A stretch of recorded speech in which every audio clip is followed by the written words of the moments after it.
시청자 여러분 안녕하십니까? 2월 28일 화요일 굿모닝 MBN 시작합니다. 먼저 오늘의 주요 뉴스입니다. 이재명 더불어민주당 대표에 대한 체포 동의안이 국회 본회의에서 부결됐습니다. 하지만 압도적인 부결이 나올 것이란 민주당 예상과 달리 찬성표가 반대표보다 한 표 더 많이 나와 민주당은 혼란에 빠졌고 이 대표의 리더십도 큰 타격을 입게 됐습니다.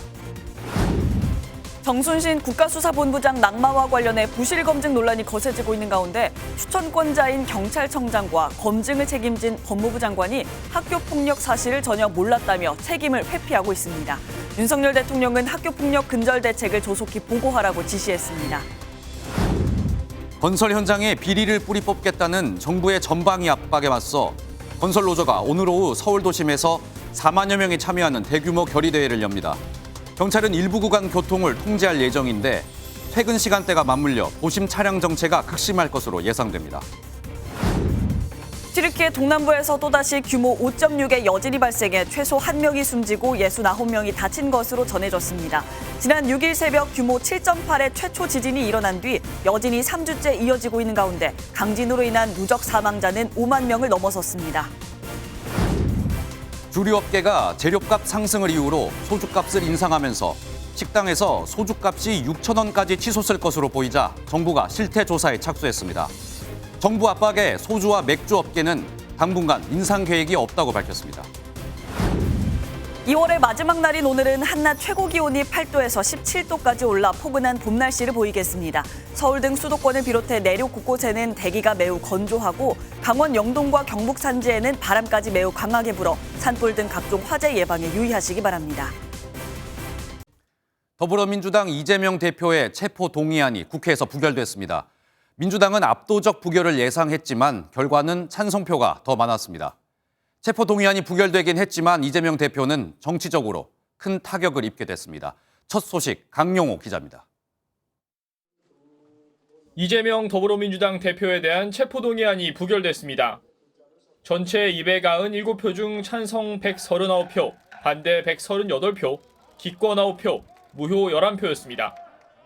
가결 종족수인 출석의원 과반 149표보다 10표가 적었습니다. 하지만 압도적 부결을 자신하던 민주당 지도부 예상과 달리 다수 이탈표가 나왔고 찬성표가 반대표보다 더 많았습니다. 민주당 169석과 야당 성향의 무소속 5석을 고려할 때 30명 이상의 이탈표가 나온 것으로 추정됩니다. 표결에 앞서 이재명 대표는 검찰 수사의 부당함을 적극 주장하며 체포동의안 부결을 촉구했습니다. 국회가 내릴 오늘 결정에 대한민국 민주주의의 앞날이 달려 있습니다. 법치의 탈을 쓴 정권의 퇴행에 대해서 여러분께서 엄중한 경고를 보내주시기 바랍니다.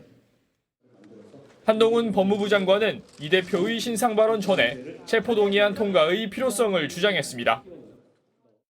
유력 정치인이기 때문에 도망갈 염려가 없다는 주장대로라면 전직 대통령, 대기업 회장들은 왜 구속되어 재판을 받았는지 설명할 수 없을 겁니다. 이번 표결로 체포동의안 절차는 마무리됐지만 검찰이 추가 구속영장을 청구할 수 있는 만큼 3월 임시국회에서도 체포동의안 전국은 이어질 전망입니다. MBN 뉴스 강용호입니다. 한동훈 법무부 장관은 15분에 걸쳐 대장동 사업은 단군 이래 최대 치적이 아닌 최대 손해라며 이재명 더불어민주당 대표를 강하게 비판했습니다. 또 100만 원짜리 휴대폰을 주인 몰래 10만 원에 판 셈이라며 이 대표를 휴대폰 영업사원에 빗댔고 후불제 뇌물 등의 표현을 쓰며 구속의 필요성을 강조했습니다. 심가현 기자입니다. 이재명 대표 체포동의안 표결 직전 체포 필요성 설명에 나선 한동훈 법무부 장관. 대장동 사업을 단군 이래 최대 치적으로 표현했던 이 대표 표현을 빌려 성남 시민의 입장에서는 단군 이래 최대 손해라고 꼬집었습니다. 대장동 개발 비리와 관련한 이 대표의 배임 혐의에 대해 성남 시민을 휴대폰 주인에, 이 대표를 변명하는 영업사원에 빗댔습니다. 영업사원이 100만 원짜리 휴대폰을 주인 몰래 아는 사람에게 미리 짜고 10만 원에 판 겁니다. 여기서 주인은 90만 원의 피해를 본 것이지. 성남FC 제3자 뇌물 의혹과 관련해서도 혐의 입증을 자신하며 지급 방식을 설명했습니다. 후불제 뇌물, 할부식 뇌물 방식으로 뇌물이 지급됐습니다. 기업들이 이재명 시장 믿지 못하고 약속한 청탁을 실제로 들어주는 것을 건건히 확인하고 나서야 한 장관은 이 대표와 정진상을 제외한 사실상 모든 관련자가 혐의 내용과 물적 증거에 부합하는 진술을 하고 있다며 한두 명의 입에 의존하는 수사가 아니라고 강조했습니다. 제가 지금까지 설명드린 어디에도 민주당 대표 이재명의 범죄 혐의는 없습니다. 오직 성남시장 이재명의 지역 토착 비리 범죄 혐의만 있을 뿐입니다. 법조계에서는 한 장관이 구체적이고 새로운 증거를 제시하는 대신에 여러 비유를 들어 사안의 중대성을 호소하는 데 집중했다는 분석이 나옵니다. MBN 뉴스 심가현입니다. 이재명 대표의 체포 동의안 부결, 정치부 정태진 기자와 좀 더 자세한 이야기 나눠보겠습니다. 정 기자, 민주당이 이 압도적인 부결을 예상했지만 완전히 다른 결과가 나왔습니다. 맞습니다. 어제 표결에 참석한 의원은 모두 297명이었습니다. 무소속 김원걸 의원과 구속된 국민의힘 정찬민 의원 2명을 제외한 모두가 참석한 건데 더 세부적으로 설명을 드리면 민주당 169명, 국민의힘 114명, 정의당 6명, 무소속 6명, 기본소득당과 시대전환 각 1명씩입니다. 민주당만 해도 169표의 부결표가 확보된 걸로 보였었는데 138표만 부결에 던졌으니 31표가량 지도부 뜻에 반하는 표를 던진 겁니다. 단일 대우를 주장했던 민주당 입장 흔들릴 수밖에 없는 상황입니다. 민주당 지도부가 예상하지 못한 이 이탈표, 어디에서 나온 건지 지금 파악은 되고 있습니까? 사실 무기명 투표인 만큼 각 의원들이 어떻게 투표했는지는 알 수가 없습니다. 다만 표결에 들어가기 전에 민주당은 자당 의원 169명과 기본소득당 용해인 의원, 무소속 의원 중 민주당의 우호적인 의원표까지 해서 대략 170표 초중반 정도의 부결표를 예상하는 분위기였습니다. 기권과 무효표가 합해서 20표였으니까 체포동의안에 반대할 거라고 예상했던 표 가운데 10표 이상이 찬성표로 간 것으로 보입니다. 네, 체포 동의안 일단 부결이 됐는데 검찰 쪽 반응은 지금 어떻습니까? 검찰은 곧바로 유감스럽다는 입장을 내놨습니다. 서울중앙지검은 구속 사유가 충분한데도 부결된 점이 유감스럽다며 보강 수사와 함께 현안에 대한 수사를 엄정하게 진행하겠다고 밝혔습니다. 한동훈 법무부 장관도 체포동의안 부결에 대해서 국민들이 판단할 것이다. 이렇게 국회의원의 특권에 대해 쓴소리 날렸습니다. 불체포 특권은 헌법이 만들어진 이래 지금까지 단 한 번도 빠진 적이 없는 우리 헌법의 상징적인 제도입니다. 그런데 국회의원의 불체포 특권을 이러라고 만든 거라고 생각하지는 않습니다. 부결이 됐지만 민주당의 분위기 좋을 것 같지는 않습니다. 민주당의 향후 전략 같은 것도 지금 좀 나온 게 있습니까? 맞습니다. 실제 민주당 한 관계자는 그동안은 수비를 해왔던 입장이라면 이제는 공격을 할 차례다. 이렇게 말은 하긴 했습니다. 분위기 전환을 모색한다는 계획인데 투표 결과를 보셨듯이 얼마나 힘이 실릴지는 미지수입니다. 일단 민주당은 김건희 여사와 대장동 의혹 특검 3월 중에 처리하겠다고 공언해 왔습니다. 계획대로 쌍특검을 추진하고 민생을 강조하는 행보 이어갈 것으로 보입니다. 당장 이 대표는 오늘 서울 은평구의 민생 현장을 찾겠다고 공지해 왔습니다. 이 대표 측 관계자는 투표 결과가 부결로 나온 만큼 이탈표를 색출하는 등 연연하기보다는 대여 공세를 시도하겠다는 뜻을 밝혔는데 당내 혼란도 이어질 것으로 보입니다. 네, 검찰도 가만히 있지는 않을 것 같은데 이 대표에 대해서 이 구속영장을 재청구할 가능성, 이 이야기도 나오고 있죠. MBN 취재 내용을 종합해보면 검찰이 추가로 영장 청구할 가능성 커 보입니다. 다만 이번에 부결된 대장동 사건이 아닌 다른 사건으로 영장 청구할 것 같습니다. 검찰 내부에서는 대장동 사건에서 큰 상황 변화가 나오지 않는 이상 똑같은 사건으로 영장을 재청구하면 역풍을 맞을 수 있다는 신중한 목소리가 나옵니다. 따라서 무리하게 대장동 사건을 영장으로 재청구하기보다는 대장동 사건을 불구속 기소할 가능성이 커 보입니다. 검찰 관계자는 백현동 의혹이나 쌍방울의 불법 대북 송금 의혹 등 다른 사안도 중대한 범죄로 보고 있다며 추가 영장 청구 가능성을 언급했습니다. 그렇다면 이재명 대표 지금 어떤 혐의를 받고 있는지 조금 정리를 해주시죠. 지금 이 대표와 관련된 검찰 수사는 여러 건 진행되고 있습니다. 가장 진행이 빠른 건 수원지검에서 수사하고 있는 쌍방울의 불법 대북 송금 의혹입니다. 김성태 전 쌍방울 회장이 이 대표의 방북 비용 명목으로 북한에 돈을 보냈다는 취지로 진술하고 있기 때문에 조만간 이 대표에게 소환 조사 통보가 갈 가능성이 큽니다. 또 서울중앙지검에서는 한국식품연구원 부지의 용도를 변경해주고 아파트 단지를 개발하도록 특혜를 줬다는 백현동 개발 의혹을 들여다보고 있습니다. 수원지검 성남지청에서는 정자동 호텔 개발 의혹을 들여다보고 있습니다. 그렇다면 이재명 대표 많은 재판과 수사 앞두고 있는데 앞으로의 좀 행보나 전략은 어떻게 되는 겁니까?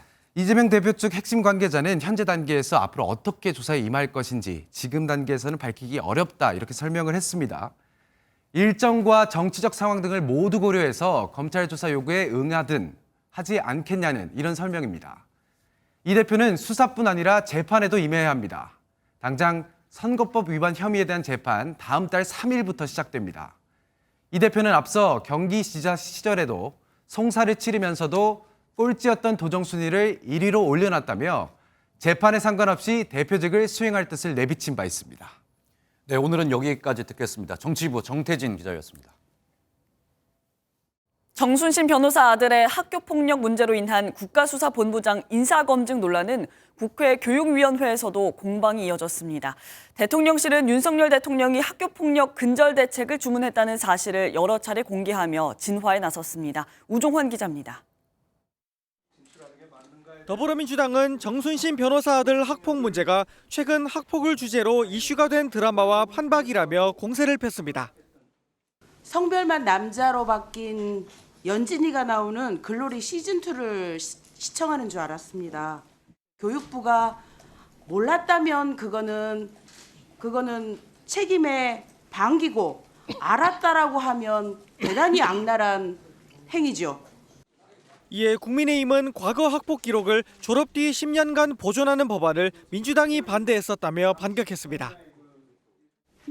야당 의원님들의 그 반대에 의해서 통과시키지 못했습니다. 근데 지금 와서 또 야당에서는 또 지금 이제 막 학교 폭력에 대해서 또 얘기를 한단 말이에요. 인사검증 부실 논란이 거세지자 대통령실은 윤석열 대통령이 학폭 대책을 지시했다는 점을 여러 차례 공개하며 진화에 나섰습니다. 어제 오전에는 윤 대통령이 수석 비서관 회의에서 교육부에 학폭 근절 대책을 조속히 보고하라고 주문했다는 점을 공개한 데 이어 오후에는 이주호 사회부총리를 만나서도 학폭 대책을 지시했다고 재차 공개했습니다. 윤 대통령은 특히 일방적이고 지속적이고 집단적인 폭력은 교육 현장에서 철저히 근절시켜야 한다고 특별히 지시했습니다. 윤 대통령은 산업 현장의 법치를 세우는 것처럼 교육 현장에서도 질서와 준법 정신을 확고히 하는 게 중요하다고도 강조했습니다. 이 부총리는 종합대책을 마련해 보고하겠다고 답했다고 대통령실은 전했습니다. MBN 뉴스 우종환입니다. 정순신 변호사가 자진 사퇴했지만 당시 아들 정군의 학교폭력위원회 회의에서 나온 피해자에 대한 2차 가해와 또 아빠 찬스 논란은 계속되고 있습니다. 당시 학교폭력대책위원회에 참석한 담당 경찰관의 증언을 MBN이 확보했는데요. 이례적으로 7시간 넘게 진행된 학교폭력위원회 회의에서 아들 정군이 법정에서 최후 진술을 하듯 말을 해 변호사가 뒤에서 코치를 해줬구나 하는 생각이 들었다고 얘기했습니다. 김태영 기자의 단독 보도입니다. 학교폭력 가해자인 정순신 변호사 아들의 처분과 관련해 당시 학폭위 회의에 참석한 경찰관은 MBN과의 통화에서 5년가량 지난 사건이지만 워낙 길어 분명히 기억한다고 밝혔습니다. 참석한 것 중에 하여간 제일 길었던 학폭이었던 것 같아요. 제가 2시에 들어가서 저녁 거의 9시 넘어서까지 했으니까요. 가해 사실은 인정하면서도 아버지 직업을 언급하는 등 반성의 기미는 보이지 않았다고 회상했습니다. 변호사가 뒤에서 코치를 해줬나 뭐 이런 생각은 들었어요. 아빠가 뭐 검사분이라고 얘기하는 것도 듣긴 들었는데 법정에서 최후 진술 하듯이. 다만 당시에도 형사처벌이 가능한 문제였는데 피해자 측에서 고소하지 않아 일단락되는 줄 알았다고 덧붙였습니다. 오히려 정 변호사 측은 대법원까지 끝장 소송을 벌였고 피해 학생은 극단적 선택까지 시도했습니다. 그 처분 이후에 가해 학생 부모님들하고 가해 학생이 이제 그 대응한 부분에 대해서 거기서 더 충격을 받았던 것 같아요. 정 변호사와 사법연수원 동기로 알려진 소송 대리인은 피해자의 학업 스트레스와 본인 기질이 영향을 미쳤을 가능성도 있다는 방어 논리까지 펼쳤습니다.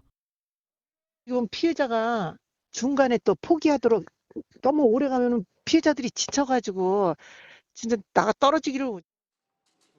결국 대법원에서 패소했지만 아들 정군이 사과와 반성도 없이 서울대에 입학한 사실이 알려지면서 아빠 찬스라는 비판이 나오고 있습니다. MBN 뉴스 김태형입니다. 미국이 물가 상승세를 막기 위해 금리를 추가 인상할 가능성이 커지면서 어제 우리 금융시장이 크게 흔들렸습니다. 원달러 환율이 2달 만에 연 고점을 돌파했고 코스피도 1% 가까이 추락했습니다. 이현재 기자가 보도합니다. 원달러 환율이 하루 만에 18.2원 올라 1,323원으로 마감했습니다. 올해 들어 가장 높은 수준인데 지난해 12월 이후 약 2달 만에 1,320원대를 돌파했습니다. 코스피는 1% 가까이 내려앉았습니다. 1월 주가 상승을 이끌었던 외국인 투자자들이 대거 이탈했고 기관 투자자들도 매도세에 합류하면서 총 7,450억 원어치를 팔아치웠습니다. 그 여파로 지난달 20일 이후 약 한 달 만에 장중 2,400선이 무너지기도 했습니다. 우리 금융시장이 크게 흔들린 건 미국 1월 물가 상승률이 예상치를 웃돌면서 미국 연방준비제도가 다음 달 기준금리를 추가 인상할 것이 확실해졌기 때문입니다. 적어도 3월은 분명히 25bp는 100% 올리는 걸로 보여지고 조금 시장의 위험 회피 성향이 커지면서 환율 상방 압력이 좀 더 커지겠지만 일각에서 미국 기준금리가 6%까지 오를 수 있다는 전망도 나오면서 이번 달 기준금리를 동결했던 한국은행이 추가 인상 카드를 꺼내들 가능성도 커졌습니다. 만약 기준금리를 또 동결한 상태에서 미국이 3월과 5월 최소 2차례 기준금리를 0.25%포인트씩 올리면 한미 금리 차가 역대 최대 수준인 1.75%포인트까지 벌어져 외국인 자본이 우르르 빠져나갈 수 있습니다. MB 뉴스 이현재입니다. 한때 빚도 자산이라는 말이 번지면서 빚을 내 부동산과 주식에 사람들이 몰렸었죠. MZ세대로 불리는 청년들 역시 예외가 아니었습니다. 10년 전보다 부채 금액도 2.5배 늘었고 청년 4, 5명 중 1명은 자신의 소득보다 3배 많은 빚을 지고 있습니다. 최희지 기자입니다. 직장 생활 3년 차인 A씨는 지난해 독립을 하면서 8천만 원가량 대출을 받아 집을 마련했습니다. 대출 당시보다 금리도 오르고 경제 상황도 안 좋아지면서 걱정이 늘었습니다. 또 언제 오를지 항상 불안하고 메워나가는 그런 과정 때문에 악순환이 계속돼요. 그래서 늘 항상 마이너스로 사는 기분? 직장인 B씨는 주식 투자를 위해 1억 원이 훨씬 넘는 돈을 대출받았습니다. 지금까지 수익률은 크게 변화가 없지만 이자는 대출 당시보다 80% 정도 올랐습니다. 매달 고정적으로 나가는 이자가 좀 많이 증가했다 보니까 처음이랑은 이제 뭐 수익률이나 제 매도 계획이나 이런 것들에 있어서 많이 좀 변동이 있는. 실제로 2021년 청년 평균 대출 금액은 8,500만 원 수준으로 10년 전보다 2.5배 증가했습니다. 대출의 목적은 주거 마련을 위해서가 69%, 사업이나 투자 목적이 16%였습니다. 부채가 있는 청년만 보면 평균 부채 금액은 1억 원을 넘었고 청년 5명 중 1명은 연소득보다 3배 많은 빚을 지고 있는 것으로 나타났습니다. 전문가들은 소득이 증가한 측면도 있지만 과도한 대출이 청년들을 위험에 빠지게 할 수도 있다고 우려합니다. 과중한 부채로 어려움을 겪는 청년에게 교육이나 직업 훈련 같은 자립 지원 프로그램을 별도로 제공해야 되고요.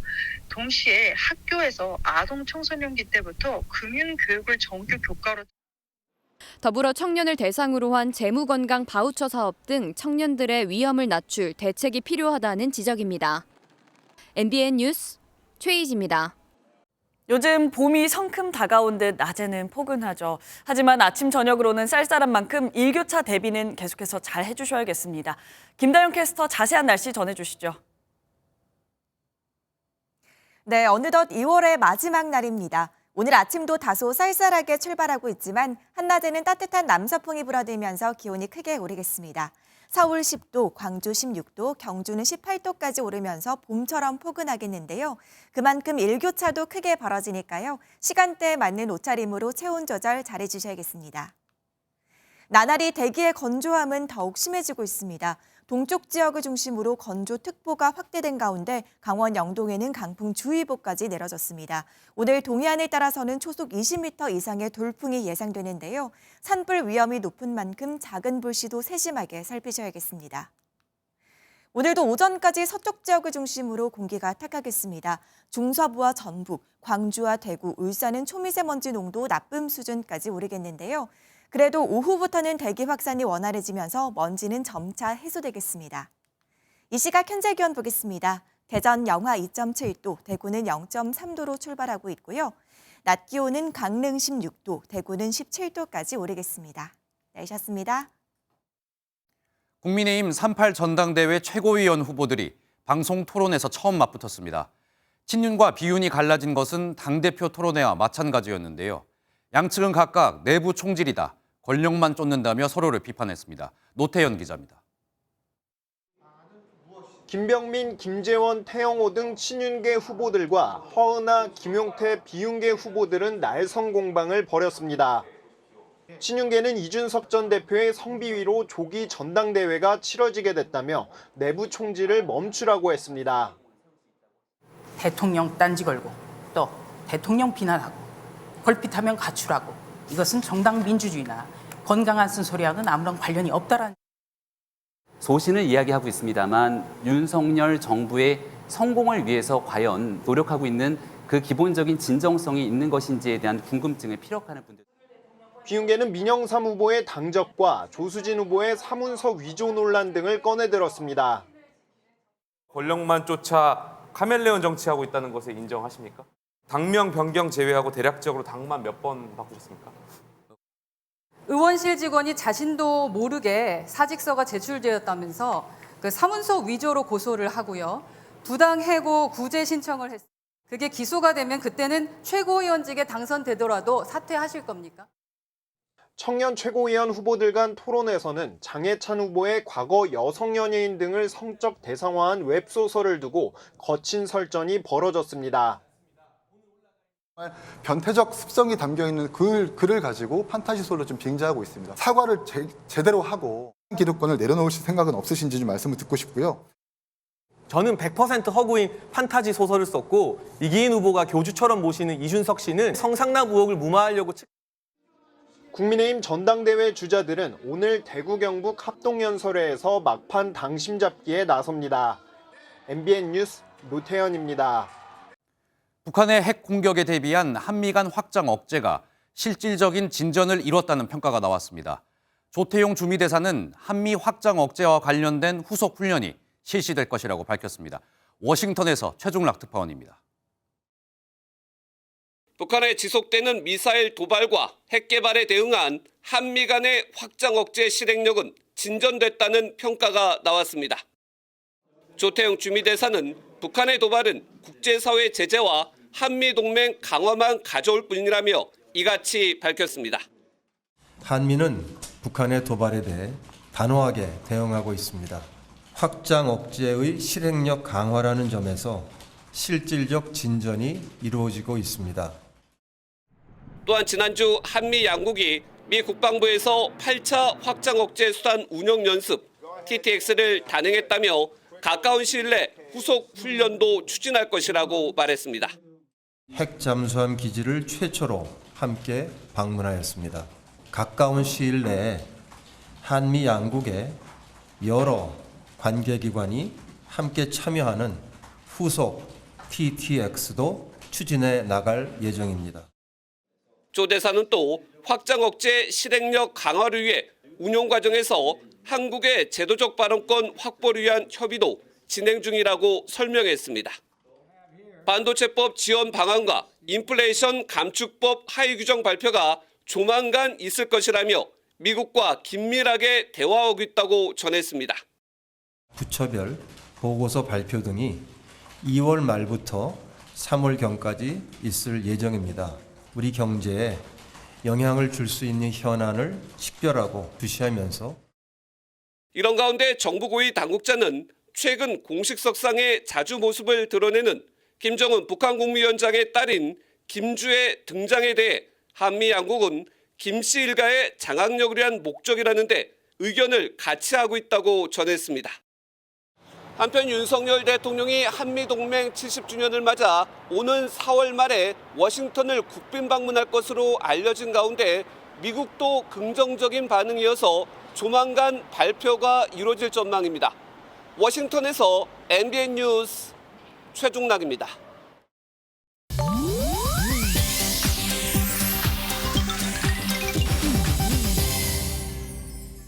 인터넷에 화제가 되는 소식들을 모아 전해드리는 인터넷 와글와글입니다. 인도 전통 의상을 입은 한국 외교관들이 발차기를 하며 신나게 춤을 춥니다. 한복과 태권도 도복을 입은 직원들도 합세해 흥겹게 군무를 연출하는데요. 53초 분량의 이 영상은 장제복 주 인도 대사를 비롯해 대사관 직원들이 함께 만든 영상입니다. 지난해 인도에서 개봉해 국민 영화로 등극한 영화 RRR의 한 장면을 따라한 건데요. 모디 인도 총리는 활기가 넘치고 사랑스러운 노력이라고 환호했고 ठाकुर 공보방송부 장관은 한국어로 멋지다는 글까지 덧붙였습니다. 영화 RRR은 영국 식민 통치에 저항했던 인도 독립운동가들의 이야기로 주제가 나투나투는 지난달 골든글로브 시상식에서 주제가상을 받았습니다. 올해 수교 50주년을 맞은 한국과 인도, 한국 외교관들의 유쾌한 퍼포먼스에 인도 누리꾼들도 크게 환영하고 있습니다. 축구의 신 리오넬 메시가 어제 열린 마르세유와의 경기에서 멋진 골을 성공하며 프로클럽 통산 700득점이라는 대기록을 작성했습니다. 메시는 지난 2004년 FC 바르셀로나 1군에 데뷔한 뒤 공식전 778경기를 치르며 672골을 넣었고 2021년 파리 생제르맹으로 이적한 뒤 62경기를 뛰며 28골을 터뜨렸습니다. 영원한 라이벌 호날두는 유럽에서 701골을 넣었지만 유럽 5대 리그만 따지면 696골에 그쳐 어제 메시의 골이 유럽 5대 리그 개인 통산으로는 첫 700골이 됐다고 하는데요. 호날두가 유럽 무대에서 총 701골을 남기고 최근 아시아로 이적한 만큼 메시가 2골만 더 터뜨리면 유럽 내에서도 호날두의 기록을 넘게 된다고 합니다. 메시의 마법이 언제까지 계속될지 축구 팬들의 이목이 집중되고 있습니다. 평소 좋아했던 초콜릿 캐릭터 모양에 관해 영면한 미국 할머니의 사연이 화제입니다. 직접 디자인의 수작업으로 만들어진 파란색 초콜릿 캐릭터 관. 배 위에 얹은 초콜릿 수십 알은 할머니가 살아가는 사람들의 이름을 빼곡하게 적었습니다. 유족들도 이 해당 브랜드의 모자와 티셔츠를 입고 마지막을 함께했는데요. 외신에 따르면 30년간 교사로 근무한 메리 할머니는 전 세계적으로 유명한 이 초콜릿 브랜드를 좋아해 생전 학생들이 이 브랜드에 별명을 붙여주기도 하고 교실 역시 이 초콜릿으로 가득 차 있었다고 합니다. 이 초콜릿 관도 자신의 장례식을 위해 수년간 준비했다고 하는데요. 손자가 자신의 SNS에 공개한 이 장례식 영상은 무려 900만 회 이상의 조회수를 기록했습니다. 세상에서 가장 특별하고 달콤한 장례식이었습니다.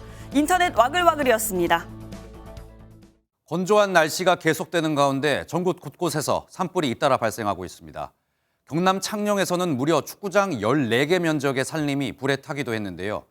정부는 산불 국가 위기 경보를 주의 단계로 격상하고 불조심을 당부했습니다. 박규현 기자입니다. 산 등선 사이로 시뻘건 불길이 타오릅니다. 희뿌연 연기는 근처 민가까지 뒤덮었습니다.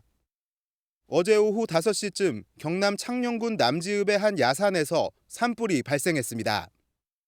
산림당국은 대원 400여 명을 투입해 5시간 40분 만에 주불을 잡았지만 이 산불로 축구장 14개 크기에 달하는 10헥타르의 산림이 불에 탔습니다.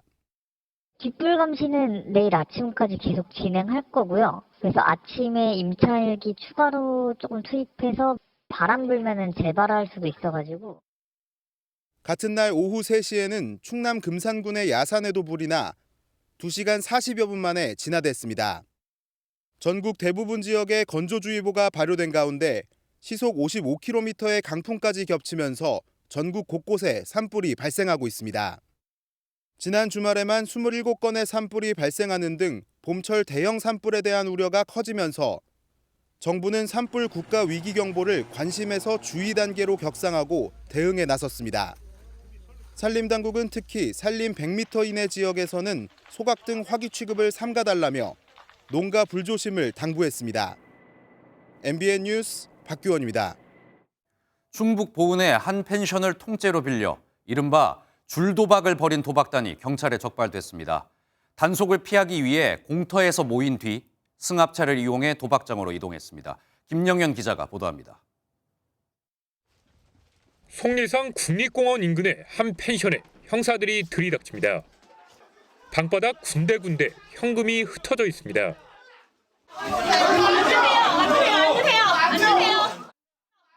아도사키라 불리는 이른바 줄도박 현장입니다. 바닥에 긴 줄을 긋고 둘 중 한쪽에 돈을 거는 방식으로 화투패를 합해 끝자리 수가 높은 쪽이 이기는 방식입니다. 게임 방법이 단순하고 승률이 50%에 달해 다른 도박보다 여성의 참여 비율이 높습니다. 실제로 경찰에 붙잡힌 32명 중 27명이 5, 60대 여성이었습니다. 현장에서 압수된 현금은 모두 3,800만 원. 한 판에 수십만 원에서 최대 600만 원의 판돈이 오고 갔습니다. 창구장인 60대 여성이 펜션을 빌려 도박장을 만들었고 총책과 상치기, 꽁지 등 11명이 역할을 분담해 판돈의 10%를 수수료로 챙겼습니다. 공터 같은 데 모이라고 이제 알려주고 거기서 이제 그 승합차로 이동을 시키는 거예요. 경찰은 60대 여성을 도박장 개설 혐의로 구속하고 나머지 운영진과 참가자 31명을 불구속 입건했습니다. MBN 뉴스 김영현입니다.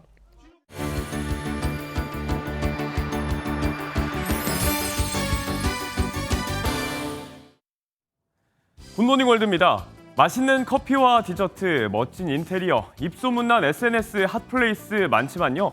이렇게 이색적인 친구들이 있는 카페 보셨나요? 말레이시아로 갑니다. 따리를 틀고 앉은 뱀, 멋진 자태를 뽐내는 도마뱀을 연신 카메라에 담는 사람들.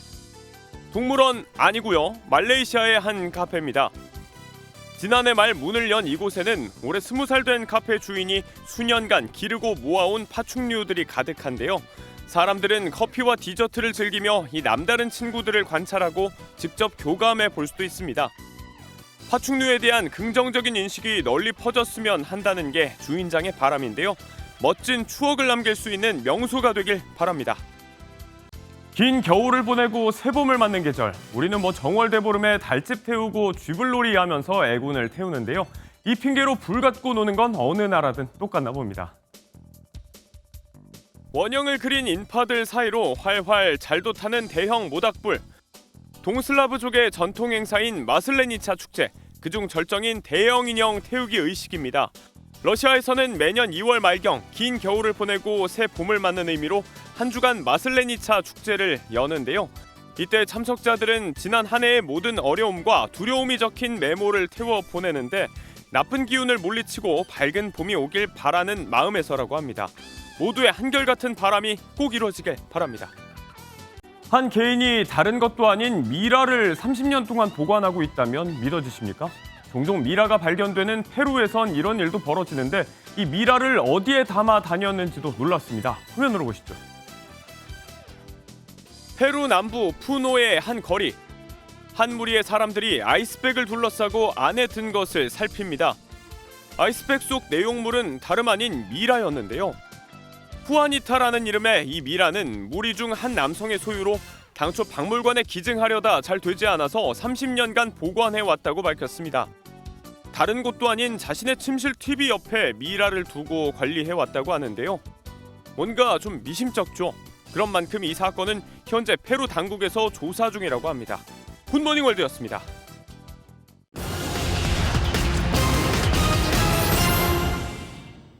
서울 아파트 중위 가격은 21개월 만에 10억 원 밑으로 떨어졌습니다. 중위 가격은 전체 매매가 중 한 가운데 있는 가격으로 KB 부동산 자료에 따르면 이달 서울 아파트 중위 가격은 약 9억 9천만 원이었습니다. 중위 전셋값도 1,700만 원 떨어져 5억 원 붕괴를 앞두고 있습니다. 지난달 한국을 찾은 관광객은 43만 4천여 명으로 1년 전에 5배 수준을 기록했습니다. 일본에서 온 관광객이 6만 6천 명으로 가장 많았고 대만과 미국이 그 뒤를 이었습니다. 중국의 경우 비자 발급 제한과 코로나 검사 강화 등에도 불구하고 지난해 같은 기간보다 162% 증가한 2만 4천 명이 입국했습니다. 유통업계가 가성비 상품을 잇따라 내놓고 할인 행사에 나서고 있습니다. 이마트는 3,000원대 도시락 상품을 출시했고 GS 더 프레시는 3월 한 달간 삼겹살과 한우 50% 할인 행사를, 홈플러스 익스프레스는 채소 반값 행사를 진행합니다. 굿모닝 경제였습니다. 대표적인 서민술, 소주 가격이 인상되는 게 아니냐 이야기가 나왔었죠. 정부가 주류업계 수익 구조를 점검하겠다고 엄포를 놓으면서 결국 업체들은 당분간 인상 계획이 없다는 입장을 내놨습니다. 보도에 이교욱 기자입니다. 소주값 인상 움직임에 자영업자들은 술렁이었습니다. 손님이 아무래도 줄어가지고 소주 판매가 줄지 않을까. 정부도 우려의 목소리를 냈습니다. 물가 안정은 당국의 노력, 또 정책도 굉장히 중요하지만 각계의 협조가 굉장히 필요합니다. 기획재정부가 소주값 인상 요인이 실제로 있는지 실태 조사에 착수하는 등 사실상 가격 인상에 제동을 걸었습니다.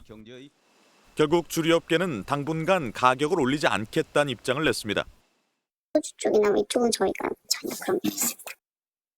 하이트진로는 공병값 상승 등 가격 인상 요인이 존재하지만 소비자의 부담을 덜고자 한다고 입장을 냈습니다. 오비맥주도 당분간 인상 계획이 없다고 밝혔습니다.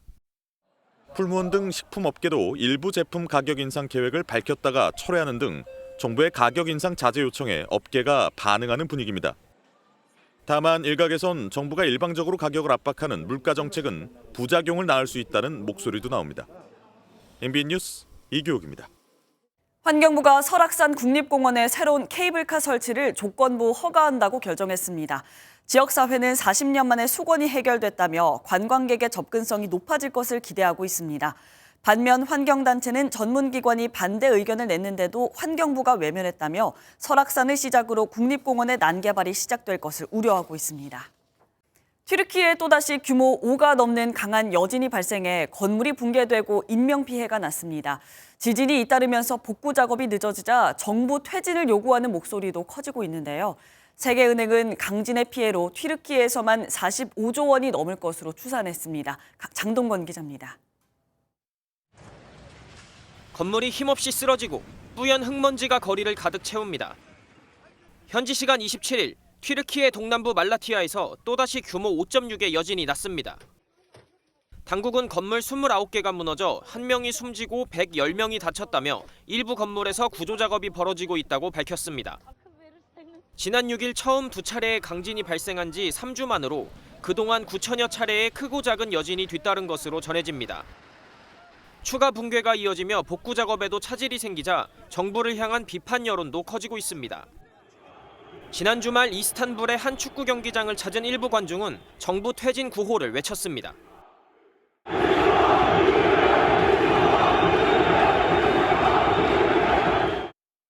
에르도안 대통령은 피해 지역을 순회하며 안전 규정을 위반한 건축업자들을 처벌하고 신속한 재건에 나서겠다며 민심을 달래고 있습니다. Yıkıcı etkisi, olumsuz hava şartları, hasar gören altyapının getirdiği zorluklar gibi sebeplerle maalesef ilk birkaç gün Adıyaman'da arzu ettiğimiz etkinlikte çalışma yürütemedik. Bunun için sizden helallik istiyorum. 한편 세계은행은 지난 6일 2차례 강진으로 튀르키예에서만 45조 원대의 직접적 피해가 발생했다고 집계했습니다. 전체 재건에는 피해액의 최대 3배에 달하는 비용이 들 것으로 추산됩니다. MBN 뉴스 장동건입니다.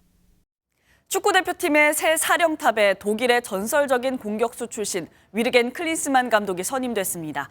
클린스만 감독은 3년 뒤 열리는 북중미 월드컵까지 한국에서 지내며 대표팀을 이끌기로 했습니다. 최형규 기자입니다. 1994년 미국 월드컵 때 우리 골문의 비수로 꼽고 16강을 좌절시킨 공격수 클린스만. 거의 30년이 흐른 지금 클린스만 감독은 우리 대표팀의 2회 연속 16강 진출을 이끌 사령탑으로 선임됐습니다. 3년 뒤 북중미 월드컵까지 지휘봉을 잡는 클린스만 감독은 히딩크와 벤투 감독의 뒤를 이어 영예롭게 생각한다며 아시안컵과 다음 월드컵에 최선을 다하겠다고 밝혔습니다. 2006년 월드컵 독일의 3위, 2014년 월드컵 미국의 16강을 이끄는 성과도 거뒀지만 지난 2020년 독일 헤르타 베를린에서 중도 사임한 이후에는 감독 지휘봉을 잠시 내려놨습니다. 독일 대표팀 감독 시절 재택근무를 한 점도 우려를 낳았지만 일단 감독으로 지내는 동안 한국에서 지내기로 축구협회와 합의했습니다. 클린스만 신임 감독은 다음 주 중에 입국할 예정이고요. 그때부터 한국 대표팀 감독으로서 본격적인 업무를 시작할 예정입니다. 다음 달 24일 울산에서 열리는 콜롬비아와의 친선 경기가 클린스만 감독의 데뷔전이 된 가운데 축구협회는 오늘 오후 감독 선임 과정을 자세히 설명할 예정입니다. MBN 뉴스 최영규입니다. 어느덧 2월의 마지막 날입니다. 오늘 아침도 다소 쌀쌀하게 출발하고 있지만 한낮에는 따뜻한 남서풍이 불어들면서 봄처럼 포근하겠습니다. 서울 10도, 광주 16도, 경주는 18도까지 큰 폭으로 오르겠는데요. 그만큼 일교차도 크게 벌어지니까요. 시간대에 맞는 옷차림으로 체온 조절 잘해주셔야겠습니다. 나날이 대기의 건조함은 더욱 심해지고 있습니다. 동쪽 지역을 중심으로 건조특보가 확대된 가운데 강원 영동에는 강풍주의보까지 내려졌습니다. 오늘 동해안에 따라서는 초속 20m 이상의 돌풍이 예상되는데요. 산불 위험이 높은 만큼 작은 불씨도 세심하게 살피셔야겠습니다. 오늘도 오전까지 서쪽 지역을 중심으로 공기가 탁하겠습니다. 중서부와 전북, 광주와 대구, 울산은 초미세먼지 농도 나쁨 수준까지 오르겠는데요. 그래도 오후부터는 대기 확산이 원활해지면서 먼지는 차츰 해소되겠습니다. 이 시각 위성 영상입니다. 현재 전국 하늘 맑게 드러나 있는데요. 오후부터는 차차 하늘빛이 흐려지겠습니다. 지역별 현재 기온 보겠습니다. 춘천 영하 4.6도, 대전 영하 3도, 대구는 0.1도로 어제 아침보다 1에서 4도가량 높게 출발하고 있고요. 낮 기온은 강릉 16도, 대전 13도, 대구는 17도까지 오르겠습니다. 3일절인 내일은 새벽부터 오전 사이 경기 동부와 영서, 제주에 비나 눈이 조금 내리겠고요. 모레 아침에는 다시 반짝 추워지겠습니다. 날씨였습니다. 2월 마지막 날 굿모닝 MBN 마칩니다. 3월 1일 내일은 아침 7시 50분에 찾아뵙겠습니다. 시청해주신 여러분 고맙습니다.